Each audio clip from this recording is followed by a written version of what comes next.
Hi everyone. बहुत दिनों से बच्चों मन था कि मैं कहीं से तुम्हें भारत की भाषाओं और लिपियों, लैंग्वेजेस और स्क्रिप्ट्स और इनकी जो लिटरेचर रहा है, साहित्य रहा है, उसकी हिस्ट्री के बारे में कुछ बता पाऊं किसी तरह से। तो उसी कड़ी में मेरा पहला प्रयास जो है वो ये वीडियो है। राइट, इसमें मैं तुम्हें चाहता हूं कि मैं तुमको थोड़ा सा भाषाओं का, भारत में क्या स्प्रेड है, सबसे पहले तो ये समझना अपने लिए जरूरी है।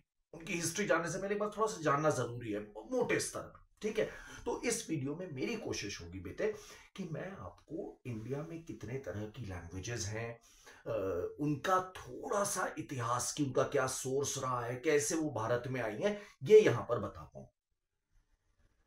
फिर अगर ऊपर वाले ने मुझे समय दिया और चाहा तो जरूर ये भी कोशिश होगी कि इसके आगे मैं तुम्हें लिपियों के बारे में, स्क्रिप्ट्स के बारे में बताऊं, और फिर इन तमाम भाषाओं का जिनका जिक्र मैं आज कर रहा हूं, इनकी खुद की बहुत अच्छी हिस्ट्री रही है, उनके लिटरेचर की बहुत अच्छी हिस्ट्री रही है। मैं चाहूंगा कि वो भी आप लोग थोड़ा थोड़ा जाने, तो वो भी मैं बनाने की कोशिश जरूर करूंगा। Right, so on that note let's begin. तो पहले ग्लोबल स्तर पे जरा समझो, देखो बेटा, कि जो एथनोलॉजिस्ट होते हैं, राइट, जो स्टडी ऑफ लैंग्वेजेस करते हैं, राइट, उनको बोला जा रहा है फिलोलॉजिस्ट, और ये सारे वर्ड्स निकल के आ रहे हैं। I am not too sure कि किसका क्या कितना एग्जैक्ट मतलब है, बट फिलहाल अपने स्तर पे ये समझो कि कहा जा रहा है कि दुनिया में कई लैंग्वेज फैमिलीज हैं। ठीक है, मतलब ऐसा बोला जा रहा है कि कुछ जियोग्राफिकल रीजन्स में जो भाषा बोली जा रही है, उनकी पेरेंट भाषाएं जो थी, मतलब जिन भाषाओं से वो निकली हैं अभी की भाषाएं, वो किसी एक कॉमन सोर्स से निकल रही हैं। जैसे एक पेड़ की ब्रांचेस होती हैं, तो इनको कह रहे हैं लैंग्वेज फैमिली। राइट, जैसे मान लो पुराने जमाने में कहीं, मान लो एक उदाहरण के तौर पे देता हूं कि मान लो कहीं पर किसी नोमैडिक एरिया में, स्टेपीज में, मान लो एक ग्रुप रहता था, वो एक भाषा बोलता था, प्रोटो एक्स मान लो उसको, और वहां के लोगों ने जब जब जगह जगह अगल बगल गए, माइग्रेट किए, तो अपनी भाषा लेके गए, और उन भाषाओं के संग जिन एरियाज में ये लोग पहुंचे, उन भाषाओं का मिश्रण कर करके अलग अलग भाषाएं बनती जा रही हैं, बनती चली जा रही हैं। राइट, तो हम लोग को बताया जा रहा है कि जो बड़ी बड़ी लैंग्वेज फैमिलीज हैं, 150 से ऊपर लैंग्वेज फैमिलीज हैं। बताया जा रहा है कि दुनिया में दसियों हजार भाषाएं बड़ी बड़ी जो है, वो सबसे पहले नाम आ रहा है बेटा इंडो यूरोपियन। सबसे बड़ी जनसंख्या द्वारा बोली, दुनिया में, पूरे वर्ल्ड में जो सबसे ज्यादा बोली जाने वाली भाषाएं हैं, उनका जो फैमिली है, उसको एक साथ बोला जा रहा है इंडो यूरोपियन। ऐसा माना जाता है कि ये सारे भाषा बोलने वाले लोग, जितने करीब 400 से अधिक लैंग्वेजेस हैं इस ग्रुप में, ठीक है, जितने भी लोग ये बोल रहे हैं, इनके जो एंसेस्टर्स हैं, ये पहले एक भाषा बोला करते थे जो इन की पेरेंट भाषा कही जा सकती है, कहीं कॉमन सोर्स से ये निकले, इंडो यूरोपियन। फिर सेकेंड लार्जेस्ट ग्रुप जो है, उसको नाम दिया जा रहा है सिनो तिब्बत, यानी कि चाइना और तिब्बत के रीजन में जो बोली जाने वाली भाषाएं हैं, ये भी बहुत बड़ा पॉपुलेशन ग्रुप है। क्यों, चाइना यार, मैंडरिन इसमें आ जाती होगी ना, तो सोचो कितना बड़ा ग्रुप ये भी हो गया। इसके बाद बताया जा रहा है कि एक ग्रुप और है जिसे बोला जा रहा है ऑस्ट्रोनेशियन। ऑस्ट्रोनेशियन, ये वो भाषाएं हैं जो साउथ ईस्ट एशिया का जो आइलैंड वाले रीजन है, जावा, बोर्नियो, सुमात्रा से लेकर के पैसिफिक ओशियन में ताइवान तक चले जाओ, इन रीजन्स में जो बोले जाने वाली भाषाएं हैं, उनको कहा जाता है ऑस्ट्रोनेशियन। राइट, फिर देखो ऐसे ही एक ग्रुप बन रहा है द्रविडियन, ये भी एक लैंग्वेज फैमिली है। एक बन रहा है ऑस्ट्रो एशियाटिक, ऑस्ट्रोनेशियन मैंने बताया, ऑस्ट्रोनेशियन मैंने क्या बताया आपको बेटे, कि ये साउथ ईस्ट एशिया का जो आइलैंड वाला रीजन है, वहां पर बोले जाने वाली भाषाएं हैं ये बेटा।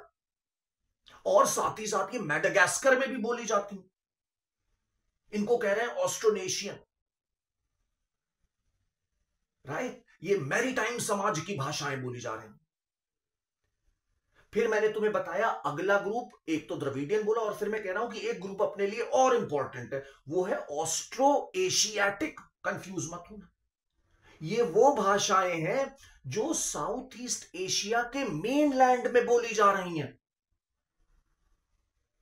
जैसे वियतनाम, कंबोडिया।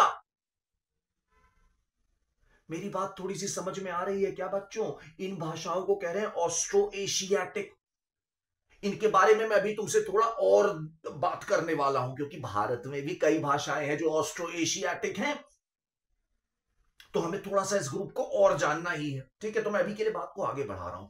तो मैं तुमसे कह रहा हूं कि ग्लोबल स्तर पे बच्चे हमारे पास कई लैंग्वेज फैमिलीज हैं, है ना। जैसे सोचो अफ्रीका की भी है एक niger Congo language family, right. तो इस तरह से कई सारी भाषाएं हैं, लैंग्वेज फैमिलीज। कुछ आइसोलेट्स भी हैं जो अकेली हैं, जिनके बहुत ज्यादा जो है क्या कहते हैं डेरिवेटिव्स नहीं है, ठीक है। ऐसी भी कुछ लैंग्वेजेस है जिनको बोलते हैं आइसोलेट्स। अब इस ग्लोबल ज्ञान के साथ हम जरा सा भारत के स्तर पे उतर रहे हैं। भारत में जितनी भी भाषाएं, यार अपना कितना डाइवर्स देश है, लैंग्वेजेस की डाइवर्सिटी, अभी इस पर भी मैं थोड़ा सा बात करूंगा, राइट। बहुत सारी भाषाएं अपने वहां बोली जाती हैं, वी नो दैट, राइट। हम सबको एक उसका हल्का सा आभास है, राइट। कई सारी भाषाएं हैं जिनमें बहुत सारी समानताएं हैं, और भाषाएं आपस में बहुत यूनिक भी हैं। हम लोग के वहां कई सारे फॉरेन इन्वेजन्स भी हुए हैं, तो बाहर से भी भाषाएं आई हैं, राइट। और इसी के साथ साथ ये भी सोचो कि कई बार हमारे हिस्ट्री में ऐसा हुआ है बच्चों कि बड़े बड़े एम्पायर बने। अशोकन एम्पायर बना, कितने बड़े लैंडस्केप को उसने अपने यूनाइट कर दिया। तो जाहिर सी बात है कि इस समय जब एक लैंग्वेज का दौर आया होगा, तो एक लैंग्वेज ज्यादा फैली होगी, मगध की लैंग्वेज फैली होगी, तो उसके अंश तुम्हें बाकी भाषाओं में मिल सकते हैं, मिल सकते हैं कि नहीं मिल सकते हैं। उसने प्रभावित किया होगा बाकी क्षेत्रों की भाषाओं को। You follow me, right. तो और देखो, अब जैसे ये अशोकन एम्पायर रहा, मौर्यन एम्पायर रहा, राइट। इसके बाद तुम अगर चलोगे तो गुप्ता एम्पायर आएगा। गुप्ता एम्पायर के बाद तुम और आगे बढ़ोगे तो देखोगे कितने समय के लिए, जैसे मुगल काल आएगा, तो अच्छे खासे समय ऐसे आए, कॉलोनियल एरा जब ऐसा आया, जब काफी सारा लैंडस्केप यूनाइटेड था। और कई समय ऐसा भी आया जब हमारा पूरा एरिया फ्रैगमेंटेड था, रीजनल किंगडम्स के अंदर था। तो उस समय लोकल भाषाओं का भी बड़ा अच्छा विकास हुआ होगा, पेट्रनेज मिली होगी उनको। तो इसी वजह से हमारे वहां डाइवर्सिटी और कॉमन फीचर्स भी मिलते हैं भाषाओं में, क्योंकि हम लोग कभी कभी यूनाइट भी हुए हैं, एक ही एम्पायर में आए, और कभी कभी हम लोग फ्रैगमेंटेड भी रहे। तो एक छोटी सी बारीकी ये भी ध्यान रखो। अच्छा, अब भारत में अगर हम लोग आकर के अपनी बात को समझते हैं, तो हमें बताया जा रहा है कि इंडिया में जितनी भी करीब 1500 भाषाएं क्लासिफाई करी जाती हैं, कुछ कुछ सेंसस में करी गई हैं, राइट। अब देखो, कभी किसी को लैंग्वेज कह देते हैं, किसी को डायलेक्ट कह देते हैं। उसी का डायलेक्ट मतलब हो गया कि जैसे एक भाषा है, उसी को बोले जाने का एक और तरीका किसी रीजन में जो है उसे डायलेक्ट कह दे रहे हैं। तो किसको डायलेक्ट कहेंगे और किसको भाषा लैंग्वेज कहेंगे, ये डिपेंड करेगा बेटा कि किसकी कल्चरल पावर ज्यादा है, किसकी। जिसकी ज्यादा होगी वो भाषा कहलाएगी, बाकी जो इर्द गिर्द उसके आसपास है वो उसके डायलेक्ट्स बनते चले जाएंगे, राइट। ये भी एक दिमाग में रखना चीज। अच्छा, बात को आगे और ले चल रहा हूं और काम की बात बताता हूं। 4 ग्रुप्स हैं भारत में, 4 लैंग्वेज फैमिलीज इंडिया में एग्जिस्ट करती हैं। इक्का दुक्का और भी कुछ होंगी यार, एक आध लैंग्वेज, तो उसका मैं गारंटी नहीं लेता, लेकिन मोटा मोटा अधिकतर किताबों में, सोर्सेज में जो मुझे दिख रहा है वो ये दिख रहा है कि 4 लैंग्वेज फैमिलीज हैं। राइट, इन चारों को अपने लिए थोड़ा सा जानना जरूरी है। ठीक है, तो पहले तो चारों क्या है, जरा उनके नाम समझो। पहली है इंडो आर्यन। इंडो आर्यन भाषाएं इनको बोला जा रहा है, जो इंडिया में बोली जा रही हैं। राइट, ये तुम्हारे काफी ज्यादा वेस्टर्न इंडिया में, नॉर्दर्न इंडिया में, सेंट्रल इंडिया में, ईस्ट इंडिया में भी ये तुम्हें इंडो आर्यन लैंग्वेजेस मिल रही हैं। करीब करीब 74% हम लोगों को बताया जा रहा है कि हमारी पॉपुलेशन जो है वो इंडो आर्यन लैंग्वेज बोल रही है। इनफैक्ट जैसे जैसे अभी देखो ना, मैं हिंदी इंग्लिश मिला के बोल रहा हूं, ये दोनों ही अगर तुम देखोगे तो ये इंडो यूरोपियन लैंग्वेजेस हैं। राइट, ये दोनों ही इंडो यूरोपियन लैंग्वेजेस हैं। अच्छा, बात को मेरे फिर थोड़ा सा और गौर से समझो। मैं कह रहा हूं कि 4 ग्रुप है अपने वहां, 4 लैंग्वेज फैमिलीज हैं। पहली है इंडो आर्यन, करीब करीब 74% जनसंख्या इसको बोलती है, 74%। राइट, सेकेंड नंबर पे द्रविडियन ग्रुप है। मैं पॉपुलेशन के साइज में बता रहा हूं तुम्हें। सेकेंड नंबर पे है द्रविडियन भाषा बोलने वाला ग्रुप, यह है तकरीबन 24%। 24%। राइट, इसके बाद अगर तुम देखोगे तो करीब करीब 1% तुम्हारा जो तीसरा ग्रुप है वो कहला रहा है Austro Asiatic languages. Austro Asiatic languages. और चौथा ग्रुप जो करीब करीब 0.6 0.7 ऐसे ऐसे कुछ परसेंट लोग बोल रहे हैं, वो कहला रहा है तिब्बतो बर्मन लैंग्वेजेस। हमें ये चारों समझनी, हमें ये चारों एस्पेक्ट जानने हैं आज की क्लास में। ठीक है, तिब्बतो बर्मन, मैं 1 बाय 1 तुम्हें ये चारों समझाने की कोशिश करूंगा, starting with Indo Aryan. Right, तो पहला पॉइंट जो मैं शुरू कर रहा हूं यहां पे कर रहा हूं बेटे तुम्हारे सामने इंडो आर्यन। तो अब देखो, ये समझो, हम लोग को बताया जाता है कि बेटा एक कोई भाषा थी जो बोली जा रही थी आज से बहुत सालों पहले, हजारों साल पहले। राइट, और इसके जो बोलने वाले लोग थे वो कहीं स्टेपीज में रह रहे थे, ग्रासलैंड्स में, यूरेशियन स्टेपीज में रह रहे थे। अगर मैं तुम्हें मोटा मोटा जनरल बात बोलूं तो यूरेशियन स्टेपीज में रह रहे थे। ठीक है, और ये लोग जो भाषा बोल रहे थे उसको कह रहे हैं प्रोटो इंडो यूरोपियन, पाई लैंग्वेज।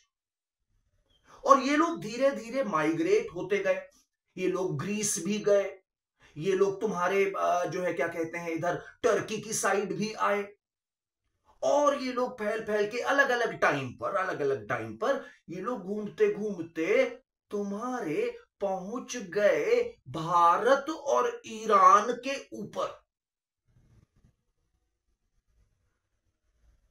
इस आर्म को, मतलब बाई भाषा थी, राइट, तो उसकी अलग अलग जो आर्म्स निकल रहे हैं उनको आर्म्स की तरह समझा जाता है। तो ये कहलाई इंडो ईरानियन लैंग्वेजेस।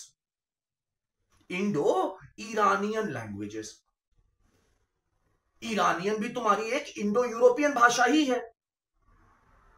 संस्कृत में और ईरानियन में बहुत ज्यादा सिमिलैरिटी है, बहुत सिमिलैरिटी है, ओल्ड पर्शियन में और संस्कृत में। एक उदाहरण देता हूं तुम्हें, देखना। जो बेटा तुम्हारी संस्कृत में जो डॉटर होती है, जो बिटिया होती है, बेटी, पुत्री, उसका एक नाम बताया जाता है दुहित्री। दुहित्री यानी कि जो गाय का दूध दूहती है, दुहित्री संस्कृत का टर्म, बिटिया को कहते हैं, पुत्री को कहते हैं। और जानते हो पर्शियन में बिटिया का शब्द है दोख्तार। दोख्तार। और अंग्रेजी में तो तुम जानते ही हो, डॉटर।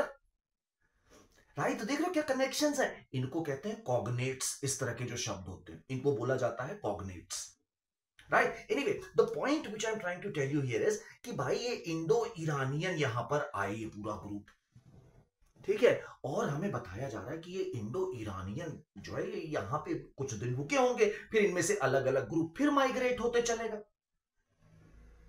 तो ये इंडो ईरानियन जो है ये 4 हिस्सों में बटे हैं।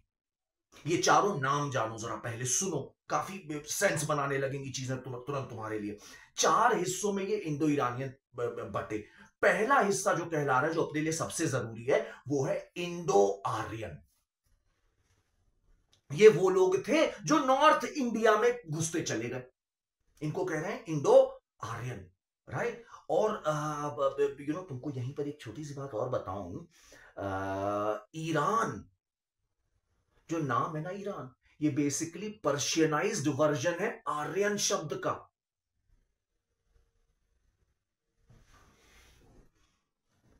आई होप यू रियलाइज कि इसका क्या क्या क्या कॉनोटेशंस होते हैं, right? Anyway, coming back to the point which we were discussing here, कि देखो ये जो इंडो आर्यन, इंडो ईरानियन है, 4 हिस्से में बट रहे हैं। पहले को कहला रहे हैं इंडो आर्यन या इंडिक भाषाएं,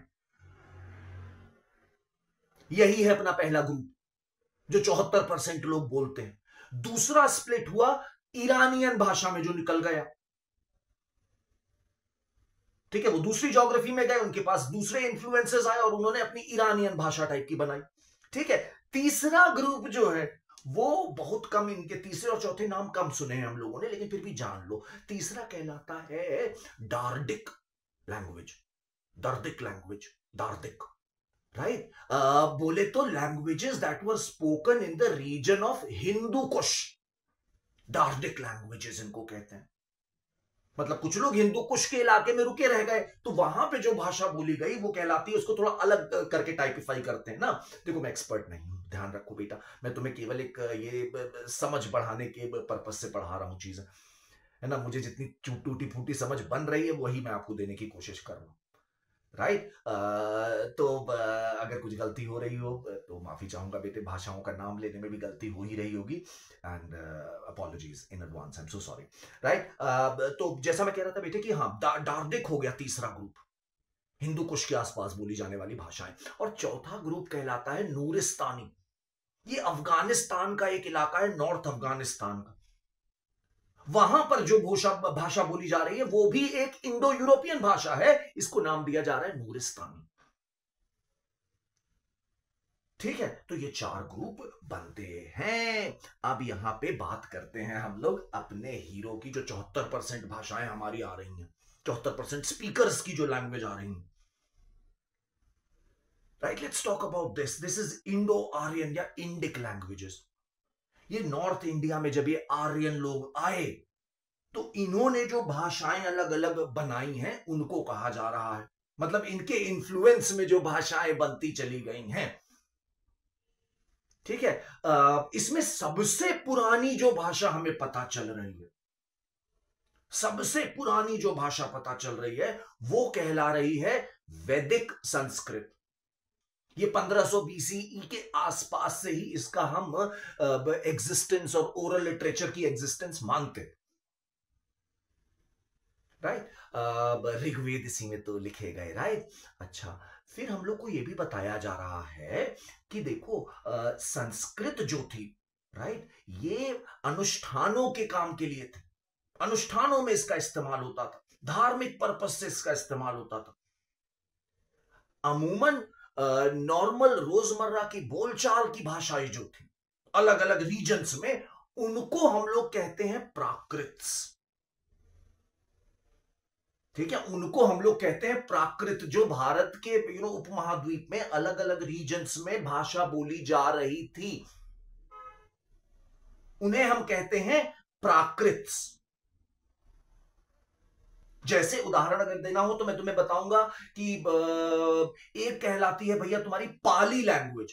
पाली जो है ये एक तरह की प्राकृत है। प्राकृत एक भाषा नहीं है, Prakrit is a bouquet of languages.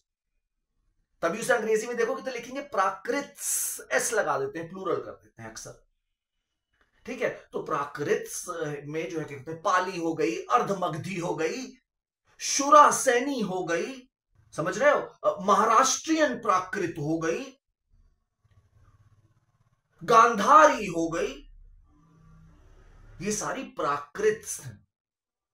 इनमें संस्कृत का थोड़ा या ज्यादा इंफ्लुएंस भी मौजूद था।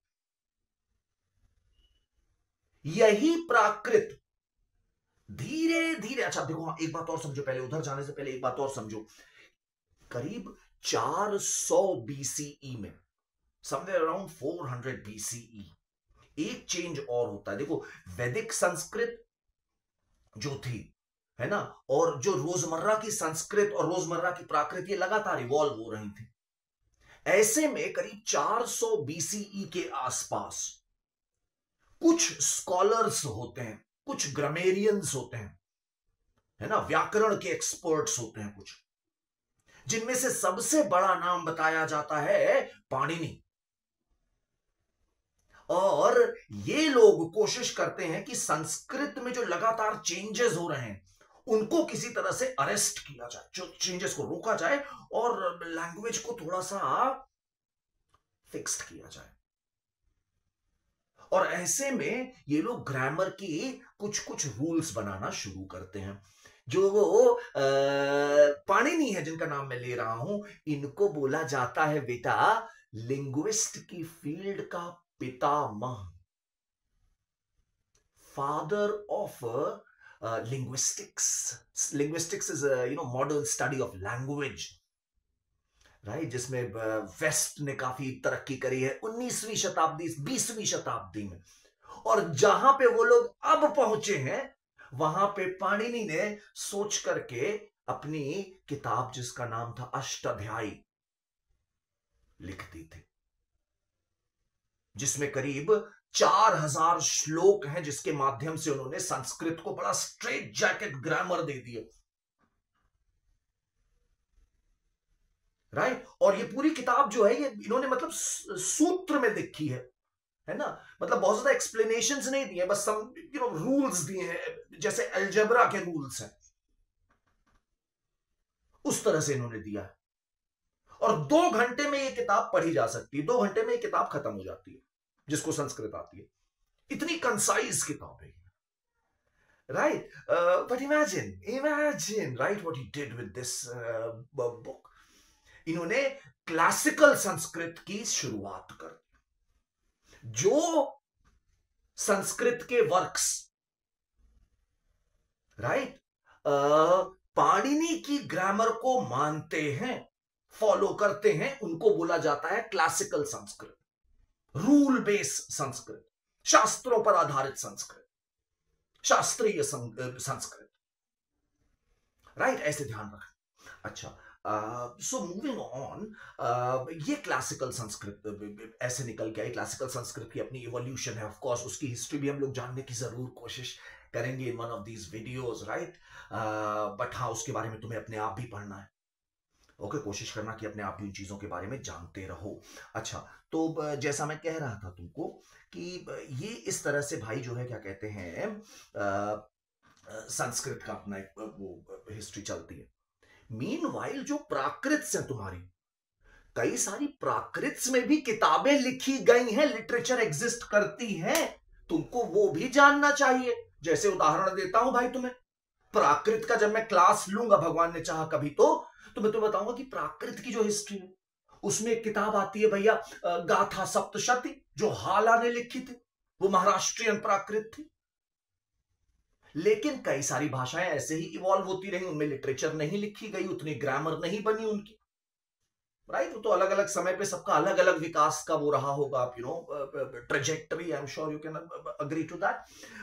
तो ये प्राकृत जो है, हमें बताया जाता है कि करीब करीब 500 सीई 600 सीई के आसपास, 500 to 600 CE, that means the second half of the first millennium, ऐसे लिखते हैं उसको कभी कभी, राइट।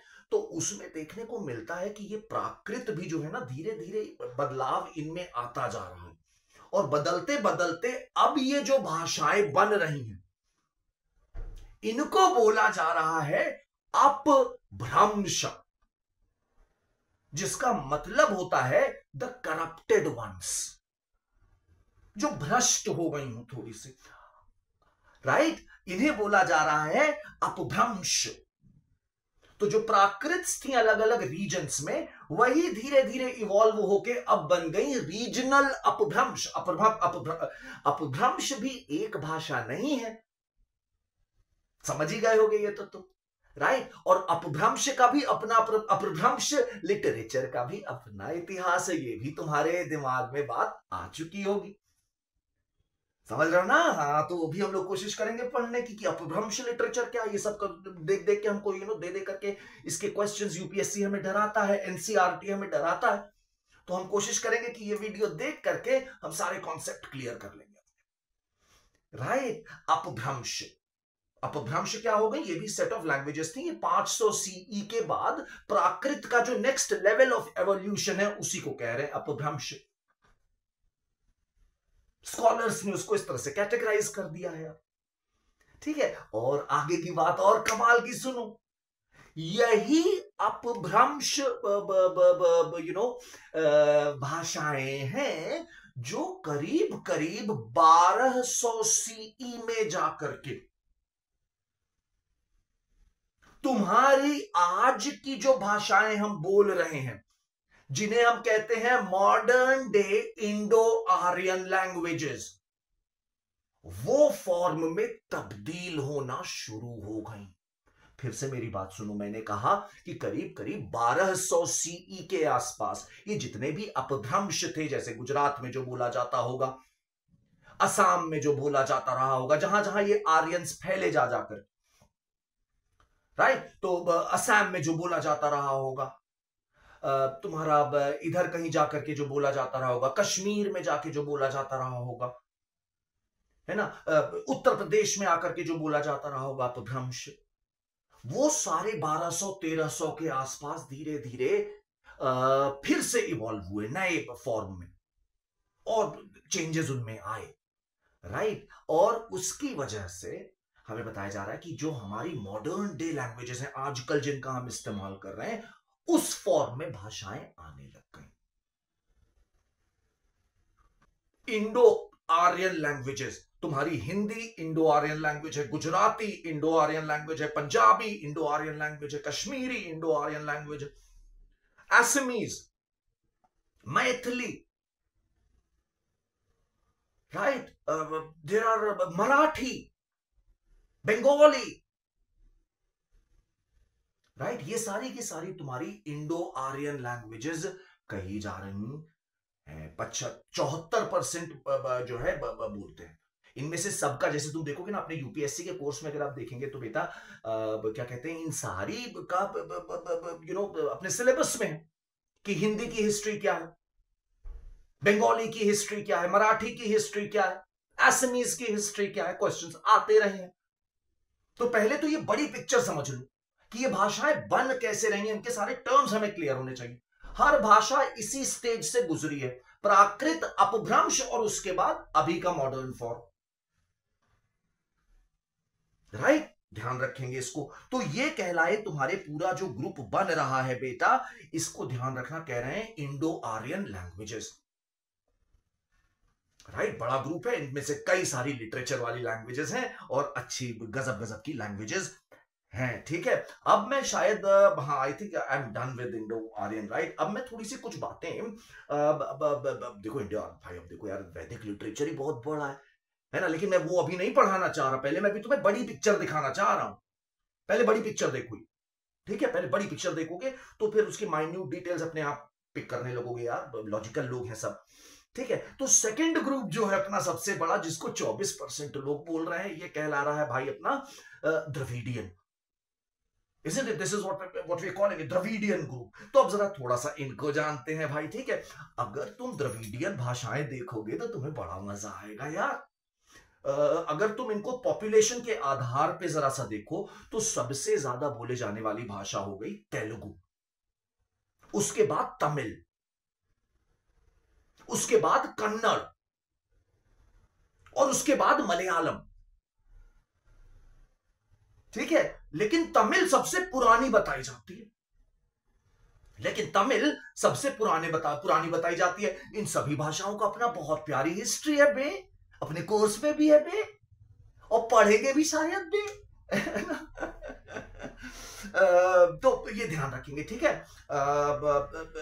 अच्छा ओके, और ध्यान रखो एक बात और, कि ये जो तुम्हारी द्रविडियन लैंग्वेजेस हैं, ये केवल यही 4 नहीं है, ये तो 4 सबसे बड़ी प्रोमिनेंट है। इसके अलावा और भी हैं जिनके क्वेश्चंस बनते हैं और बनते रहेंगे, तो थोड़ा सा वो भी ध्यान रखो और सुनो, ठीक है। पहली चीज ध्यान रखो कि देखो, तमिल, तेलुगु, कन्नड़, मलयालम, इनको तो 4 को साइड में करो पहले फिलहाल के लिए। इसके अलावा जो एक भाषा बोली जा रही है, द्रविडियन भाषा, जो बड़ा ग्रुप है, वो कहलाता है तुलु। ये बोली जाती है तुलु नाडु रीजन में। ये तुलु नाडु रीजन क्या है? ये तुलु नाडु रीजन जो है, ये अगर मॉडर्न डे के हिसाब से तुम्हें मैं बताऊं, तो कर्नाटका में, कोस्टल कर्नाटका में जो 2 सबसे नीचे वाले डिस्ट्रिक्ट हैं, दक्षिण कन्नड़ और उडुपी,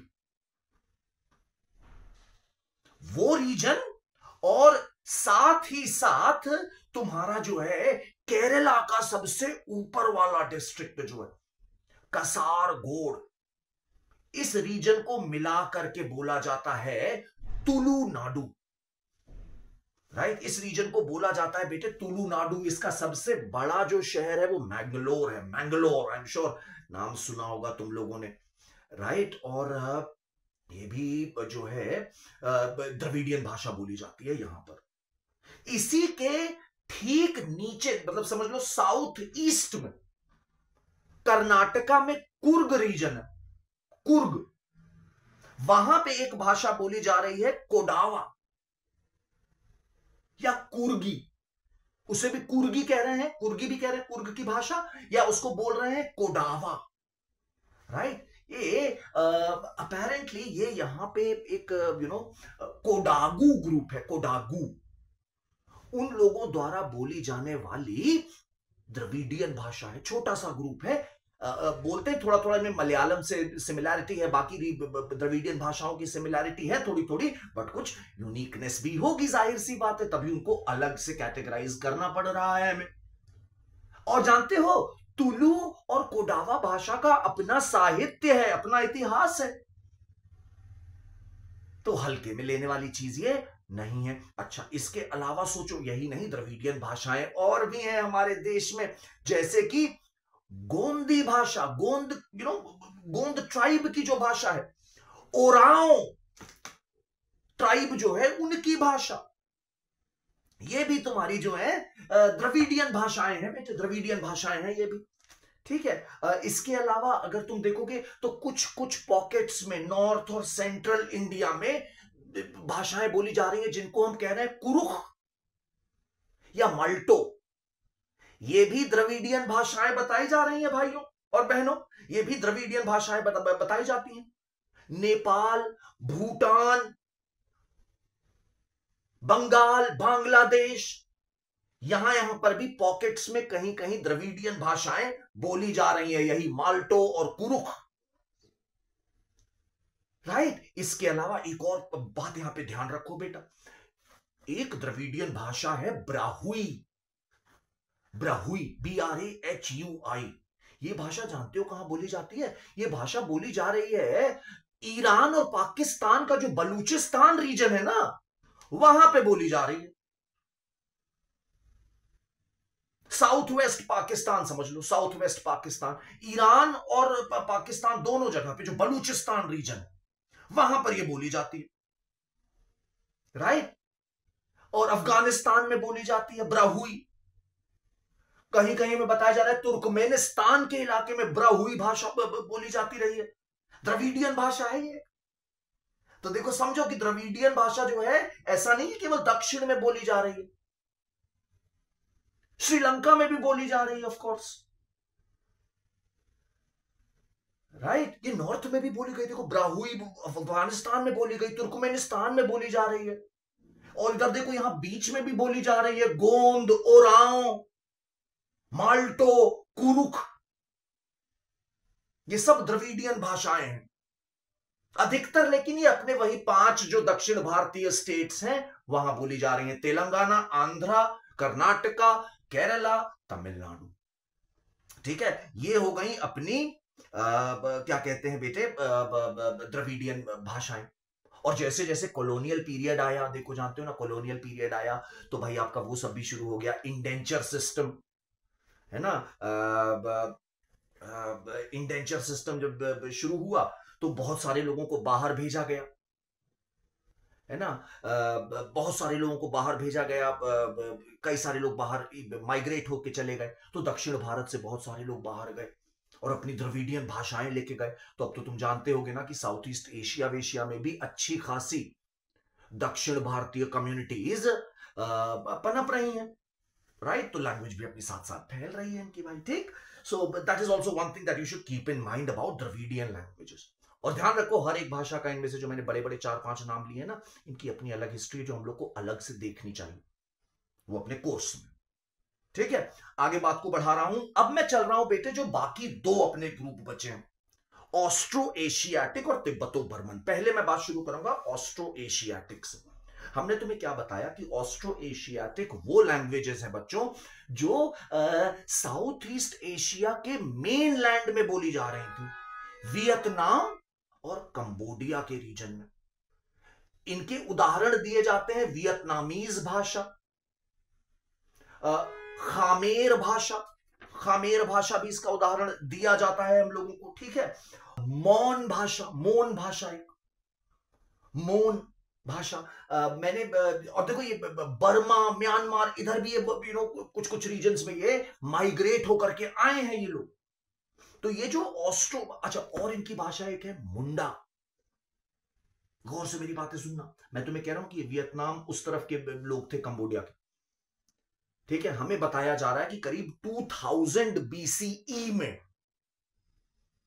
2000 BCE में Austro Asiatic people from Vietnam, Cambodia region, they migrated and reached Odisha.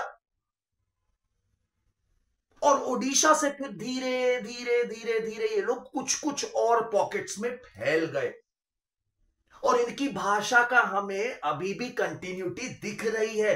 कौन कौन सी ऑस्ट्रो एशियाटिक भाषाएं हैं जो हमें ध्यान रखनी है, ध्यान रखो पहले भैया, सुन लो, है ना। मुंडा ट्राइब की जो भाषा है जिसे कहते हैं मुंडरी, राइट। संथल ट्राइब की जो भाषा है वो ऑस्ट्रो एशियाटिक है, संथली भाषा, ठीक है। और तुम्हारी जो है क्या कहते हैं भूमिज एक लैंग्वेज बताई जा रही है, इसके बारे में बहुत ज्यादा तो कुछ नहीं पता कर पाया, बट हाँ ये भी एक भाषा है जो भारतीय ट्राइब्स बोलते हैं अपेरेंटली सेंट्रल इंडिया में, ठीक है। और बताया जा रहा है खासी भाषा जो है, खासी, खासी ये भी जो है बेटा ऑस्ट्रो एशियाटिक भाषा है। समझे तुम बात मेरी बच्चों? तो ये तो कुछ हो गई तुम्हारी जो सेंट्रल इंडिया में जैसे मुंडा और तुम्हारा क्या कहते हैं ये संथली, ये भाषाएं जो हैं, ठीक है, ये तुम्हारी हैं ऑस्ट्रो एशियाटिक भाषाएं। ओके, मेरी बात आई होप थोड़ा सा तुमको समझ में आई हो। फाइनली मुझे भी देखो थोड़ी ही थोड़ी समझ में आई है, तो मैं भी वही चाहूंगा कि तुम भी थोड़ी थोड़ी अगर समझ रहे हो तो best of luck, right, best of luck. चौथा ग्रुप तिब्बतो बर्मन, चौथा group Tibeto Burman. Tibeto Burman देखो सुनो, हमने तुम्हें बताया था कि ग्लोबल लेवल पे एक तो इंडो यूरोपियन ग्रुप ही है और दूसरा मैंने नाम लिया था सिनो तिब्बत। तो सिनो तिब्बत ग्रुप की ही एक ब्रांच है तिब्बतो बर्मन। मैंने म्यांमार का एक वीडियो बनाया है आप लोगों के लिए बेटा, अगर मन करे तो जाके उसका भी इतिहास एक बार ऐसे ही देख लेना अगर खाली बैठे हो मेरी तरह तो, ठीक है। तो तिब्बतो बर्मन, आओ जरा सा इनकी बात करें। ये मैंने तुम्हें बताया कि ये सिनो तिब्बत ग्रुप का ही, मतलब सिनो तिब्बत हो क्या, चाइना और तिब्बत के रीजन में बोली जाने वाली ये भाषाएं, ठीक है। तो जहां जहां तिब्बत का बॉर्डर है और जहां जहां म्यांमार का बॉर्डर है, बर्मा का जो बॉर्डर है, और उसके थोड़ा सा नीचे तुम्हारा पूरा वो जो है क्या कहते हैं त्रिपुरा विपुरा, वहां के जो फ्रिंज इलाके हैं, मतलब हिमालय के जो फ्रिंजेस हैं समझ लो, वहां पर ये बोली जा रही है। लद्दाख में बोली जा रही है, हिमाचल में बोली जा रही है, उत्तराखंड में बोली जा रही है, नेपाल में बोली जा रही है। बॉर्डर रीजन, समझ रहे हो ना एकदम। इसको बोल रहे हैं तिब्बतो बर्मन भाषा। और ये तुम्हारी जाकर के अरुणाचल प्रदेश में बोली जा रही है, नागालैंड में बोली जा रही है, मणिपुर में माइतेई भाषा जो है ये तिब्बतो बर्मन है, मणिपुर की जो भाषा है, राइट। और ये तुम्हारी नागालैंड की जो भाषा है, ये तुम्हारी जो लैंग्वेजेस हैं इनमें काफी सारी जो मिलेंगी तुम्हें, ये तिब्बतो बर्मन लैंग्वेजेस हैं। ठीक है बेटा, इनको कहते हैं तिब्बतो बर्मन लैंग्वेजेस। एक सेकेंड, हाँ, जैसे इनके उदाहरण अगर मैं तुम्हें बताना चाहूं तो देखो, जो बोरो लैंग्वेज है, बोडो जिसे कहते हैं, बोडो लैंग्वेज, राइट। ये असम की ऑफिशियल लैंग्वेज है कि नहीं है? ये असम की ऑफिशियल लैंग्वेज है, अपने 8th शेड्यूल में भी है। अभी बात करता हूं मैं 8th शेड्यूल की, राइट। ये जो है तुम्हारा क्या कहते हैं, बोरो, ये भी एक तिब्बतो बर्मन भाषा है, राइट। तुम्हारी जैसे नागा ट्राइब्स है, जैसे कि अंगामी ट्राइब या आओ ट्राइब, नागा इतिहास में ये 2 ट्राइब्स का नाम बहुत आता रहा, तो इनकी भी जो भाषाएं हैं वो तिब्बतो बर्मन है। माइतेई मैंने तुम्हें बताया, माइतेई जो अभी देखो ना, अभी कितना प्रॉब्लम भी तो चल रही है मणिपुर में माइतेई की और कुकी की, राइट। तो तुम्हारी ये जो भाषाएं हैं माइतेई भाषा, ये भी तिब्बतो बर्मन है, ये भी हम ध्यान रखेंगे। अरुणाचल की मिश्मी ट्राइब की जो लैंग्वेज है, मिश्मी ट्राइब की जो लैंग्वेज है, वो भी बेटा तिब्बतो बर्मन बताई जा रही है, राइट। तो इस तरह से तुम्हें थोड़ा थोड़ा चीजों को ध्यान में रख के समझने की आवश्यकता रहेगी, मुझे ऐसा प्रतीत होता है। ठीक है। अच्छा, अब जरा सा मैं बात को थोड़ा सा और कुछ एस्पेक्ट्स तुम्हारे लिए कवर कर देता हूं। यहां पर देखो, 8th शेड्यूल, ये पार्ट 17 जो है ना बेटा, पार्ट 17 ऑफ इंडियन कॉन्स्टिट्यूशन, इसमें आर्टिकल 343 से लेके 351 तक है, that deals with official language of India. तो एक तो छोटी सी बात ये ध्यान रखना, दूसरी बात जो ध्यान रखना कि भैया अपना 8th शेड्यूल जो है, राइट, इसने कुछ भाषाओं को, राइट, कुछ भाषाओं को इसने जो है लिस्ट कर रखा है, राइट, इसने लिस्ट कर रखा है, जिसको ये बोल रहे हैं कि ये हमारी हमारी ऑफिशियल लैंग्वेजेस हैं ये, राइट। इस समय ये लिस्ट में 22 भाषाएं हैं, 22 लैंग्वेजेस हैं, राइट। शुरुआती दौर में केवल 14 थी, राइट। मैं एक बार इनकी लैंग्वेजेस जो है मैं एक बार तुम्हारे सामने पढ़ भी रहा हूं, देखो एक बार सुनना जरा सा। असमीज अल्फाबेटिकली चलने की कोशिश है मेरी ओर से। असमीज, बंगाली, गुजराती, तीनों इंडो आर्यन है, राइट। हिंदी, कन्नड़, कश्मीरी, राइट, मलयाली, मराठी, ओडिया, पंजाबी, तमिल, तेलुगु, उर्दू, ये ओरिजिनली 14 लैंग्वेजेस थी बेटा। ये ओरिजिनली 14 लैंग्वेजेस थी जो हमारे कॉन्स्टिट्यूशन में बोली गई थी, कि हमारी 8th शेड्यूल में थी। उसके बाद 21वां अमेंडमेंट लाया गया, कुछ फैक्ट बोल रहा हूं शायद कभी काम आए। 21st अमेंडमेंट लाया गया 1967 में, और सिंधी भाषा जोड़ दी गई, 15 हो गई, ठीक है। उसके बाद 1992 में 71वां अमेंडमेंट लाया गया, और इस बार 3 भाषाएं जोड़ी गई, कोंकणी, मणिपुरी और नेपाली। अब कितनी हो गई? 18 हो गई। उसके बाद 2003 में 92nd अमेंडमेंट एक्ट आया, और उसमें 4 भाषाओं को और जोड़ दिया गया 8th शेड्यूल में। कौन कौन सी? बोडो तुम्हारी, मैंने भी तुम्हें बताया ना, बोडो ये एक तिब्बतो बर्मन भाषा है। डोगरी एक डोगरा राजपूतों की कश्मीर की भाषा है, इंडो आर्यन, राइट। मैथिली और संथली। संथली मैंने अभी तुम्हें पढ़ाया था, ऑस्ट्रो एशियाटिक लैंग्वेज है, राइट। तो देखो हम लोग कैसे कैसे अपने इन भाषाओं को भी रिकॉग्नाइज कर रहे हैं।